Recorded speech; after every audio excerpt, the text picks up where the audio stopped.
Hello, Isabel here on Wednesday the 10th of January, and it's already more than 3 weeks since Christmas, and probably most of you will have pretty much put Christmas 2023 to the back of your mind.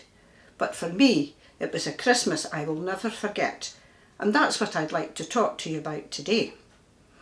Our son Craig and his partner asked us way back about March if we would like to go to Berlin with them. Well, there was only one answer: yes, please. First impressions of Berlin were of all the beautiful buildings and architecture, considering it had been practically flattened during World War II. There were so many museums that we only did 3 of them: DDR, Jews and the Jewish Museum. A few of them were closed for Christmas and one was under reconstruction. DDR was about the history of Berlin during the 70s. A lot of familiar things here, especially furniture in the living room, including the little square TV set, a typewriter, not electric, and the wallpaper in the bedroom. There were lots of hands-on exhibits, but we didn't have time to try them all. I would have liked to have had a go at the car driving simulation, but a family of 4 were hogging it.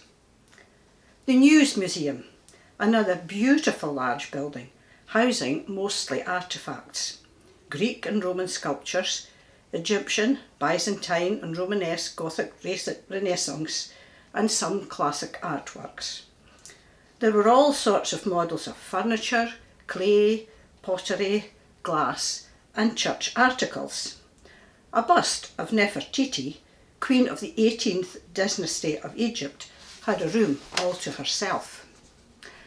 The stairs were too much for us 2 oldies, so we took the lift and discovered at the end of the visit that we'd missed a small part of 1 floor. Next was the Jewish Museum. It was also a most unusual building with an interesting layout. We knew quite a bit about the horrors that the Jews had had to endure through watching TV programmes, but it was quite sad to read some of the personal letters and cards which had been sent to loved ones left behind. I was interested to see photos of 10 female rabbis. The first one was Rubina Jonas, who was the first female worldwide to be ordained as a rabbi in Germany, and Elena Trieger was the first female rabbi to be ordained in Germany since World War II. I was able to print out myself and Jim's name in Hebrew. It looks nothing recognisable. That's just a little about museums we visited, but of course we couldn't be in Berlin without seeing the Brandenburg Gate, which is one of 18 original gates of Berlin Customs and Excise Wall. It also acted as a party symbol during the Nazi regime. Then on to Checkpoint Charlie, the best known Berlin Wall, crossing between East Berlin and West Berlin during the Cold War between 1947 and 1991. We crossed what had been the wall many times during our 5 days there. We knew this because the streets were marked with different coloured cobbles where the wall had been. Of course, we had to have our photo taken beside Checkpoint Charlie. Bundestag is the name of the General Federal Parliament building, and on top of it is the Reichstag, a huge glass dome giving 360-degree view of the city. It was completed in 1999 and consists of 800 tonnes of steel and glass. It is 40 metres in diameter and 23.5 metres high. We then visited Kaiser Wilhelm Memorial Church, a Protestant church affiliated with the Evangelical Church in Berlin. The original church was built in the 1890s, but it was badly damaged in a bombing raid in 1943. The new church I found movingly beautiful. It is constructed of concrete, steel and glass. The walls are made of concrete honeycomb containing 21,292 stained glass inlays mainly blue, but with small areas of ruby red, emerald green and yellow. The music being played gave it a very peaceful atmosphere.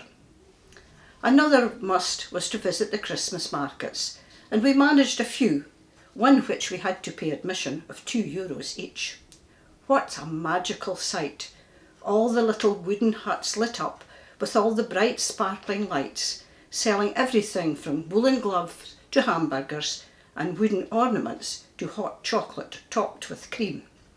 I had a peppermint flavoured one. It was like drinking peppermint Aero, just what was needed on a cold winter day.